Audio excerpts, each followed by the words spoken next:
Hi guys, welcome to another round of US History with Lennox. And if you watched my last video, we were talking about the interwar period in America, that time period between World War I and World War II, where America was redefining itself as an isolated nation. See, for years we had lived with this theory that, what I like to say, fish are our friends. And what that meant was the United States was geographically isolated by two oceans, and those two oceans kept us from all the drama, from all the tension that was happening in the rest of the world. Coming out of World War I, we learned that we just didn't want to get involved in that drama anymore. I mean, that was one of the main reasons we didn't join the League of Nations. But as we go into the 1930s and as we start to see this rise of totalitarian governments come to the forefront, it gets harder and harder for us to stay, quote, isolated. I think a better approach to foreign policy during the 1930s would be to say that the United States took on a role of non-intervention. We weren't fools. We knew that war was inevitable, but we were going to try to stay out of it as long as we possibly can. So in this video, we're going to explore how we did just that. As the war grew closer and then started, America kept back, but we still played a pivotal role. So as we go forward, we're going to see where America goes from just being non-intervention to being a neutral nation.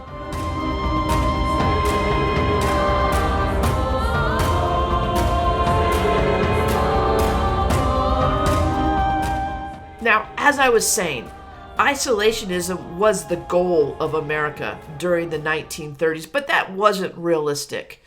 And sometimes we said, oh wait, we're just not intervening. We're taking on a non-interventionist role. But still, what we are basically doing is just remaining neutral. We had what I like to call as selective isolationism, because we were involved in the world. There are three examples, though, of actions that the American government took in order to maintain our neutrality or in order to maintain our selective isolationism. The first, I'm sure you're aware of, is the Kellogg-Briand Pact. That pact that was signed among multiple nations saying that war is illegal, except there was no way to enforce it. And so we shouldn't have been surprised that when in 1939, Germany invades Poland, launching World War II, the whole Kellogg-Briand Pact just blew up in our face. Another example, though, is going to be the Stimson Doctrine. Now, this is going to be passed after Japan invades Manchuria, which I'll talk about in just a minute. But upon Japan's invasion of another country, the Stimson Doctrine was passed where the American government said we are not going to recognize any other countries or any other governments that have taken control by force of other nations. So, in essence, the Manchurian government would be the one we would recognize, not the Japanese government in Manchuria. And then finally, the last example of neutrality actions that were taken by the U.S. government are going to be the actual neutrality acts. This is going to be legislation passed by Congress with the intent of keeping us out of wars.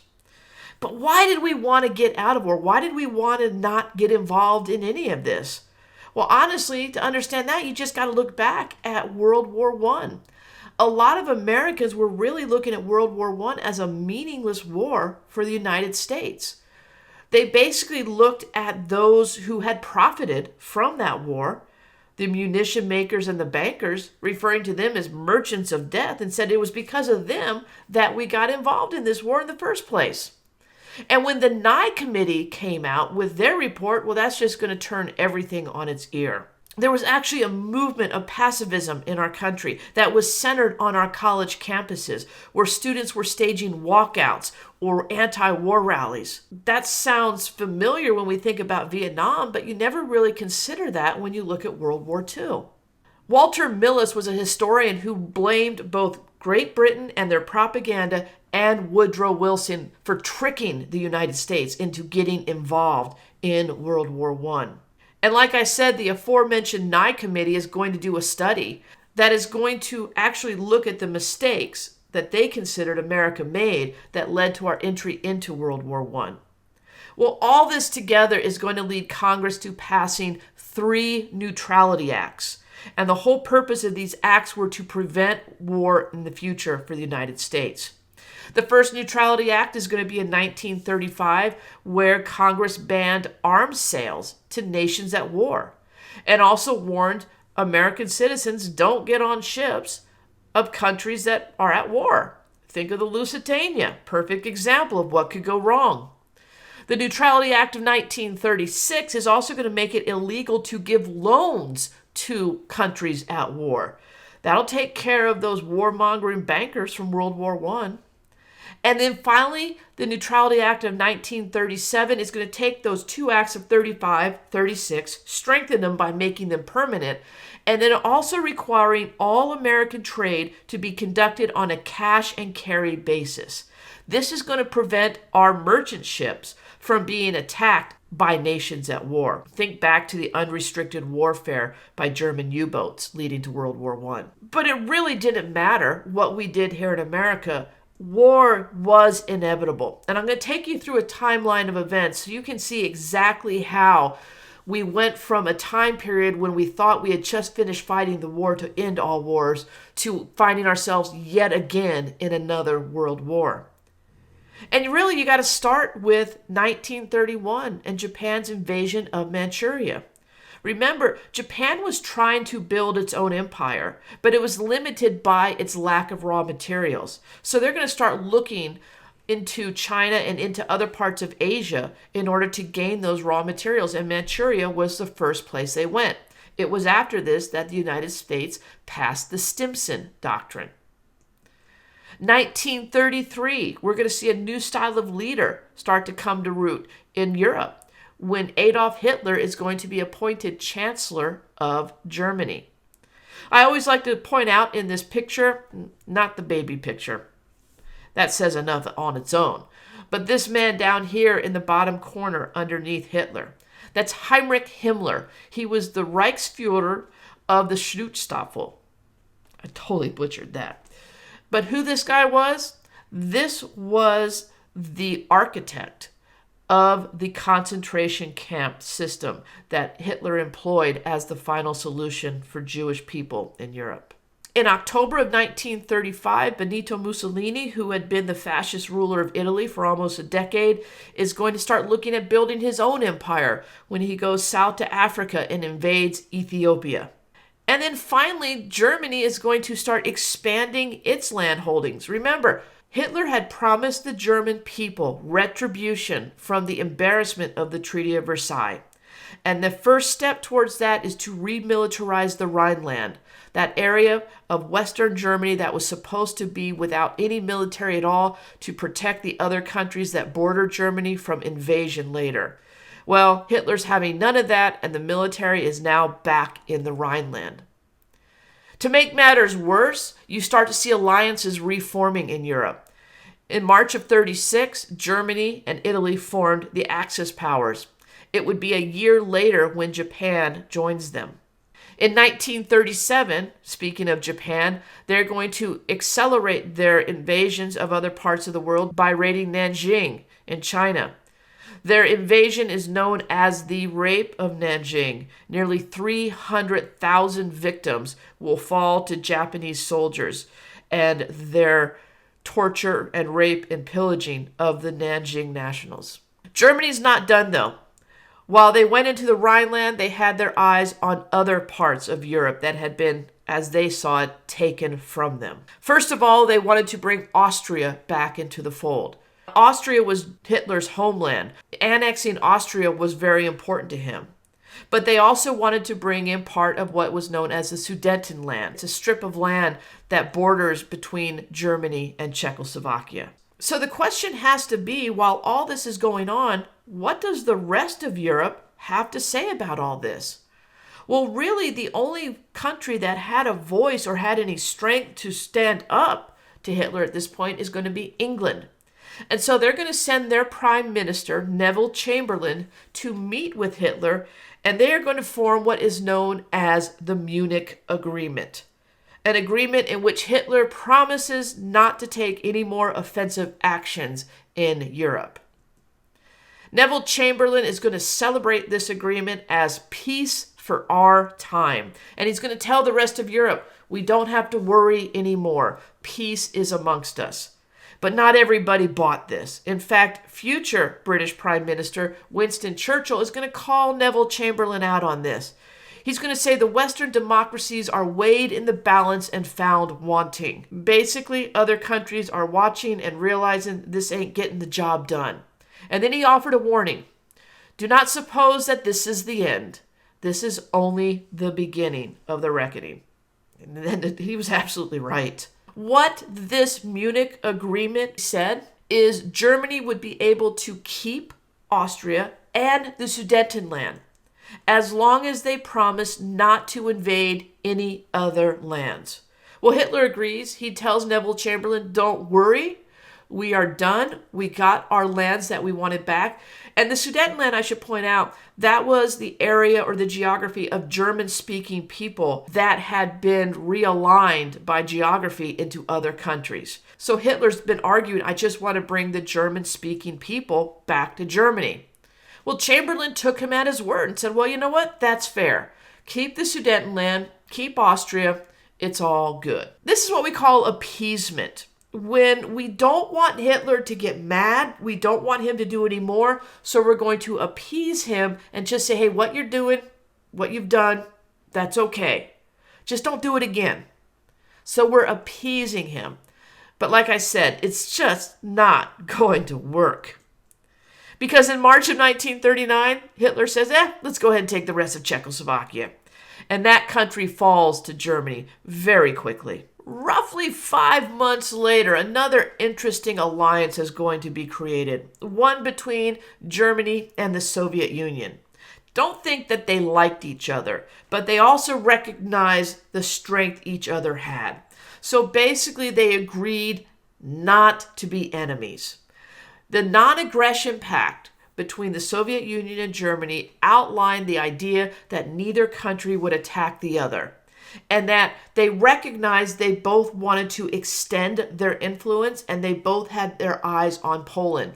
So they basically decided, let's just divide Poland in half. This is going to give Germany the confidence to invade Poland without having to worry about pushback from the Soviet Union. And that's exactly what Germany is going to do. 1 month later, they will invade Poland. And honestly, at the same time, the Soviets do as well. They move into Poland from their side of the country. And they basically divide it in half. But Hitler's not done. Because in 1940, Hitler's going to take his troops, march them through the Rhineland, through Belgium, and right into France. And France will fall into German control in 1940. And this picture was sent out to the world. Hey, Chamberlain, how do you like me now? A nice propaganda picture showing Hitler walking in Paris in front of the Eiffel Tower, challenging the world to try to stop him. Great Britain at this point has no other choice but to start to fight back, to try to push back the German aggression. But first, they have to defend their own land. The German Air Force was prepared, and Hitler launched what was known as the Battle of Britain, non-relenting bombing of the British countryside, the British cities, by the German Air Force, with the hopes that they could drive Great Britain to their knees. This is the time period when the propaganda poster, "Keep calm and carry on," was spreading throughout Great Britain. British citizens dealt with relentless air raid sirens and living in air raid shelters, even going as far as sending their children to live in America and other countries just so they would be safe. Now, what's very different about the Battle of Britain is Germany was not just going after military targets like you've seen in other wars. No, they were attacking civilians and cities with the idea if they could take down Britain, all of Europe would be theirs. So the situation in 1940 is simple.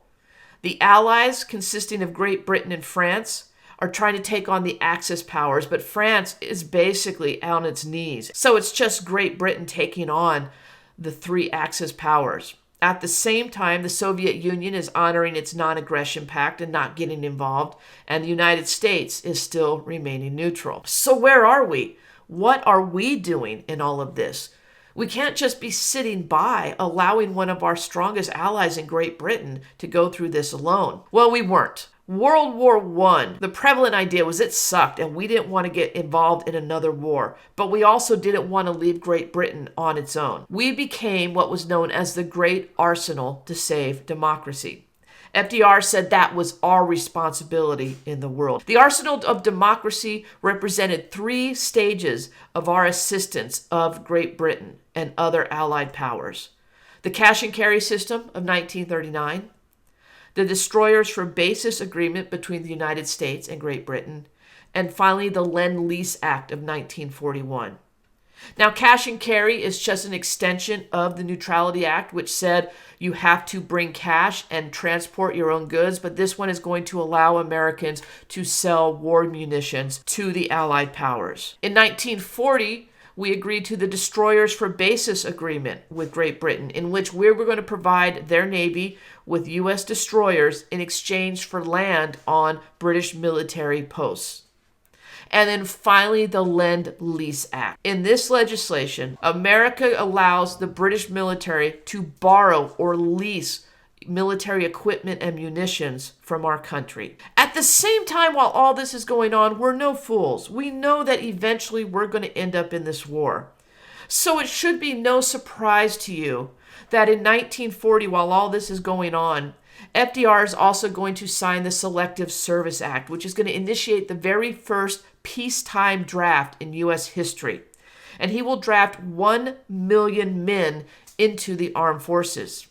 He will also sign legislation that will start the conversion of our factories to war production. So factories that made cars are now making tanks and planes, and other factories are making other munition goods, all with the idea of providing those for the Allies over in Europe. What this is going to do is basically launch us out of the Great Depression. But not all Americans were happy with this. In fact, one committee called the America First Committee was fighting to keep America out, saying that we needed to stay out of this war and remain neutral, and really not even get involved with things like the Lend-Lease Act or cash and carry. Charles Lindbergh is one of the leading voices of the America First Committee. And he had been a national hero as the first man to fly solo across the Atlantic Ocean, and Americans had revered Charles Lindbergh. In fact, we also lived with him through the kidnapping and murder of his son. So Lindbergh was really more than a national hero in America. But when he started speaking at the America First Committee, some people questioned his motives because they wondered if he was motivated by American pride and peace or by a prejudice. And a lot of people, in questioning those motives, started to wonder, was he a Nazi sympathizer? Here's a cartoon that was created by Dr. Seuss, who created a lot of cartoons during World War II. And in this one, you can see Charles Lindbergh is being portrayed as someone who is sympathetic to the Nazis. And then when you look at some of the speeches that Lindbergh gave under the America First, where he said that the 3 most important groups who've been pressing us towards war are the British, the Jewish, and the Roosevelt administration. It should be no surprise that people started questioning his loyalties. Is he American or is he a Nazi sympathizer? But regardless of all this going on, in 1941, a mere month before the United States enters the war, you can see that America's primary concern is staying out of the war. We wanted nothing to do with it. And thanks to the Selective Service Act and the wartime production that the factories were starting to operate under, there were really no concerns about the economics of our country at all. And we believed FDR when in 1940 he made this pledge at the National Convention of the Democrats. I have said this before, but I shall say it again and again and again. Your boys are not going to be sent into any foreign war. I don't think he believed it when he said it. And I surely know he didn't believe it when he took office for his 3rd term as president. America is going to war, and we're moving that direction quickly. In December of 1941, we are going to reach the point of no return when Japanese planes attack Pearl Harbor in Hawaii. The next day, Franklin Delano Roosevelt is going to ask the Congress for a declaration of war. But that's our next video. If there's anything you missed in this video, feel free to rewind and watch it again. Give me a like if you learned something. Give me a subscribe. But other than that, I appreciate you watching, and we'll see you on the next one. Bye-bye.